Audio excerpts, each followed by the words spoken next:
Cooper കൊന്നോളി ഓസ്ട്രേലിയയിലേക്ക് തിരിച്ചുപോയി. പലരും ഇഞ്ചുറി കാരണമാണെന്നൊക്കെ വിചാരിക്കുന്നുണ്ട്. ഇനി പകരം മിച്ചൽ ഓവൻ ഉണ്ടാവും എന്ന് പറഞ്ഞ് ആശ്വസിക്കുന്നുണ്ട്. പേടിക്കാനൊന്നുമില്ല. ഒന്നാമത് പഞ്ചാബിന് 6 ദിവസത്തെ ഗ്യാപ്പുണ്ട്. ഇനി അടുത്ത മത്സരം മറ്റന്നാളാണ്, ശനിയാഴ്ച. അപ്പോൾ കൂപ്പർ കൊന്നോളി പോയത് തന്നെ തിരിച്ചു വരുമ്പോൾ ബൗളിംഗ് ചെയ്യാനുള്ള പെർമിഷനും കൂടി വാങ്ങാൻ വേണ്ടിയിട്ടാണ്. ആ പെർമിഷനുമായിട്ടാണ് കൂപ്പർ കൊന്നോളി വരിക. അപ്പോൾ പഞ്ചാബിന് ആകെയുള്ളൊരു നെഗറ്റീവ് എന്ന് പറയുന്നത് ഒരൊറ്റ സ്പിന്നർ ഉള്ളു എന്നതാണ്.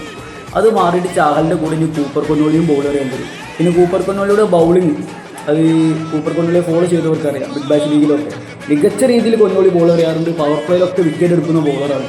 അപ്പോൾ പഞ്ചാബ് ടീം ഒന്നുകൂടി സ്ട്രോങ് ആകും. പ്രതീക്ഷിച്ചതിൽ മികച്ച ബാറ്റിംഗ് ആണ് കൂപ്പർ കൊന്നോളി 1 ഡൗൺ പൊസിഷനിൽ നമുക്ക് നൽകിയത്.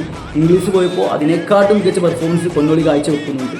ഇനി കൂപ്പർ കൊന്നോളി ബൗളിംഗ് കൂടി സ്റ്റാർട്ട് ചെയ്ത് കഴിഞ്ഞാൽ പഞ്ചാബ് ഒന്നുകൂടി സ്ട്രോങ് ആകും. അതായത് കൊന്നോളി ഓസ്ട്രേലിയയിലേക്ക് പോയത് പഞ്ചാബ് ഫാൻസിന് ഗുഡ് ന്യൂസാണ്, എതിരാളികൾക്ക് ബാഡ് ന്യൂസാണ്.